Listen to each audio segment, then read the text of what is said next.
Now, I talked about this last year, but as many of you are heading into planting season, food plot season, and spring's arriving, and we can get into if you should even be planting in the spring and summertime and what you should be planting, but we'll save that for other videos. We've talked about dough factories. Check that out because it's a real risk that you have to be aware of. But when it comes to planting and choosing seed blends, you really have to be careful what you're actually buying.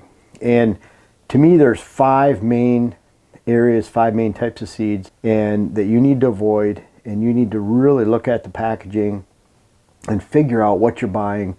And I'm going to talk about why. And really, there's a lot of buzzwords in the hunting industry. You know, dough and heat, when you're talking about urines and tractants, and certainly some of these seeds that you should really be avoiding in your food plots. But there's a lot of things that are commonly talked about in the hunting industry that really are just designed to lure you. Really, when it comes to shooting a big buck, some of those buzzwords are not going to lead to success, but they are going to lead to you emptying your pocket for things that maybe you don't need. And number one, this is an interesting one, inert matter that's in a bag, in a seed bag. What is that? You know, what percentages? By law, a seed company has to put the percentages of seed and type of seed on the bag. And when it comes to this category, where it's matter that's not seed, who knows what it is? Part of it's coating. If you have different types of clovers, you're going to have coating. And in fact, a full bag, 50-pound bag of clover, you might have 10% in coating material, and that's going to help it germinate. And so there's studies that show whether that coating is fully effective or not. But that's you know, really doesn't matter too much. It's not necessarily a good or bad thing. But when it comes to the rest, though, we're showing you a seed label right now that has 59% inert matter. And part of that is that coating of 6 or 7%, but that leaves over 50% that it's not seeds. You're paying 50 pounds for a 50-pound bag of seed in that case, or whatever that bag is, and you're left with a whole bunch of area in there that is not actually seed. I'll give you an example, even winter rye. When they harvest winter rye, there could be all kinds of garbage in there, and dust and chaff that's in there, and it's going to fill that bag with something other than seed. That's not necessarily a good thing. And so really look at that label. Figure out what you're buying, what you're paying for, and you'll find quality blends. Not only do they not have that in their bags or as a high percentage other than the coatings, but they'll even refuse shipments. I know John Comp from Northwoods Whitetails that we use, he had to return a bag of switchgrass seed about a month ago because it came in and it had too much filler, had too much garbage, it wasn't clean, and he wasn't going to send that low percentage amount of seed out to his customers that had already ordered. So he had to send it back, get a hold of everyone, apologize. But that's what a quality seed company does, and you'll even see it on their labels. So really try to avoid a high percentage of inert matter and on the seed label. Now, second, and this could apply to a few different areas, but peas, there's a lot of Austrian winter peas is a buzzword. It is a great pea planting. It's a type of forage pea. Forage peas, just plain forage peas, are a lot cheaper. And so a forage pea, a lot of times, it's not going to stay green as long, but it's really 60% of the cost of Austrian winter peas. And so even though it doesn't stay green longer, the deer are eating it down to the dirt before it even gets to that point anyways, most of the time. So it's not really a consideration. Now, if there is a consideration, and it might be a consideration more in West Virginia, Georgia, Tennessee, areas that their winter time really starts and begins a lot later, and you might get a lot more life out of those peas. You might still even get peas growing in November, December. We're up here in Wisconsin and Michigan, they're stopped by that point, they're stopped growing. But really when it comes to peas, whether you have forage peas or Austrian winter peas, and Austrian winter peas is a buzzword, really look at the amounts in the bag. A standalone pea planting is right around 300 pounds per acre. 300 pounds. So if your bag only has 5 pounds of peas in per acre, you're going to find one pea plant, if you do the math, roughly every 35 feet or so. So really spaced out. You're not even going to notice it in there, but because it says pea, it's a buzzword, they grab you, they suck you in, and they might charge a lot for that mix because it even has Austrian winter peas in, which are very expensive. But when there's only 5 pounds in the mix, whether it's Austrian or forage, you're just not getting enough volume from that seed blend to actually, or from that seed to actually even show on the food plot. You're probably not even going to notice because when it comes up, the deer eat it.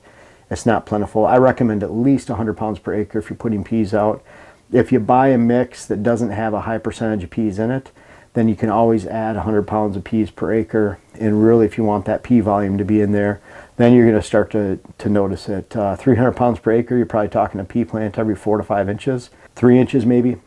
So when you're putting 100 pounds in, you're getting at least an appreciable mix in there, 100 pounds per acre. So make sure on those peas. Now 3, sugar beets. And this is a really big one. Sugar beets, they can be the perfect food plot forage. I do know of folks that have fenced them off and watered them, irrigated them, and grown 4 tons in a quarter acre. The tonnage per acre is just incredible on sugar beets if the deer let them grow, and that's the big problem. You need a longer growing season than Brassicas for them to get to full maturity. The deer are going to typically, I've seen them the first year they didn't touch them, the second year they annihilated them down to the dirt. They wouldn't even let them grow. So you really have to watch with the sugar beets if they're in that mix. Don't look at it and say, sugar beets, buzzword, I'm going to buy. It's really not going to do anything effective for you. You need to plant those a month or 2 before your typical Brassica blend goes into the ground. They put that within a Brassica blend just to try to suck the money out of you. And you look at that blend and say, wow, they're sugar beets. I've heard sugar beets are really good. But just know that they're not going to do anything for you. So if you're paying a premium for a mix that has sugar beets, that's really a way that that hunting industry company is trying to dupe you and suck you into buying something that really is not going to help you, help your deer. It's just going to take more dollars out of your wallet because it's a buzzword. It makes the product look like it's a lot higher quality when it really isn't, because it's not going to do anything for you. No different than a small amount of peas. Ryegrass, terrible. I think the label we're showing you has a high percentage of ryegrass in there. Ryegrass is a cheap filler. It's not hardy for deer. It's not attractive for deer. Deer don't like it. It's a perennial. It'll be around forever, but what it does do is it shows some green in the field. So you could have planted your food plot poorly, and when it comes up, you have all this little green. Just because it's green doesn't mean it's good. And in the case of ryegrass, it's bad. It's a noxious weed. It's hard to get rid of. You already have grass in your yard similar. So it's not much different than the grass in your yard. It really is not a great seed to throw out. There's areas if there's extremely high deer numbers and you're trying to get a hold of the soil, you're trying to get something green on the soil, ryegrass might be an answer in those areas because there's nothing left for them to eat. And so it'll hit it pretty hard. But it's not necessarily, if you have deer and you have a deer herd that'll readily hit ryegrass, that's not a good thing. That typically means there's way too many deer and there's not enough other quality forages for them to eat. So the last thing standing is ryegrass. And again, that's not a good thing. And that's why you see a lot of deer out in the roadside mixes in the springtime when they're first coming green. There's a lot of ryegrass in there. And deer are hitting that roadside mix because it's popping up in some green, and that's why a lot of cars are hitting deer along the road in the springtime because it's the first thing to green up, and that's not necessarily a good thing. They're not feeding on that the rest of the year typically. So ryegrass is a lot different than rye grain, and if you look at the two, ryegrass is like a grass seed. It's very thin and small.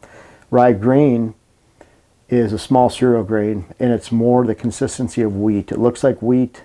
It's a little bit smaller. It looks more like brown rice. It's similar to size in that, but it's not a sliver like ryegrass is.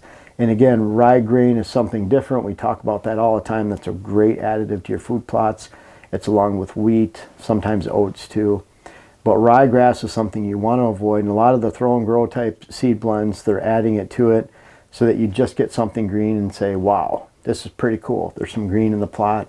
But it was ryegrass. The deer don't like it. It's going to come back. It's hard to get rid of. You need to kill it with chemicals to get rid of it. And not a great addition to your food plots. And finally, I leave you with dwarf Essex rape. They don't call it dwarf for nothing. It's a small variety of the Brassica family that's readily available, and it's extremely cheap. Now, I'm not saying that there shouldn't be any dwarf Essex rape in a mix.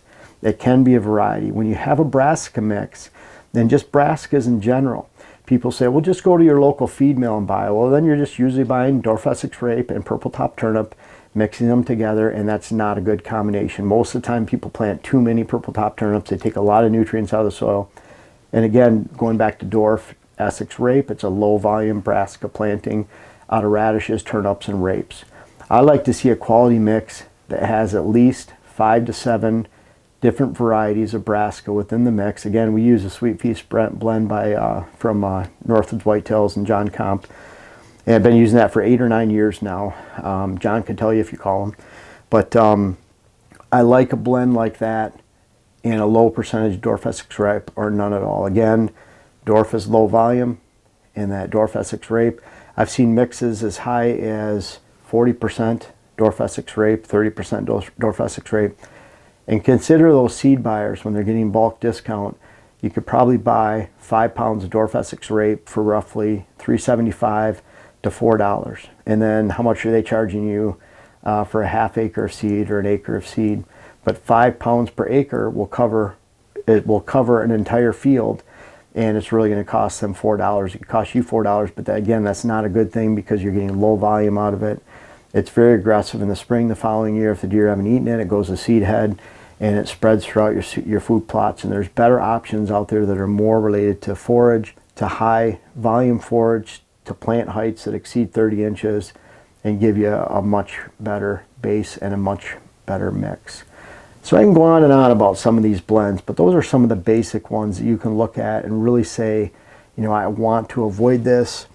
Those are some 5 bad food plot mixes.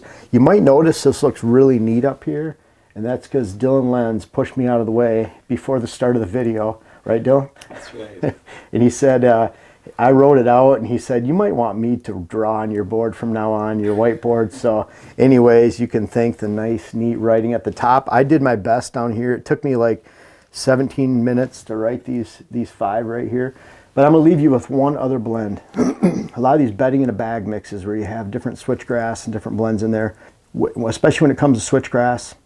Switchgrass, you always want the tallest, strongest variety for your area. Tall variety switchgrass can shade out small variety switchgrass. The death of any switchgrass is shade.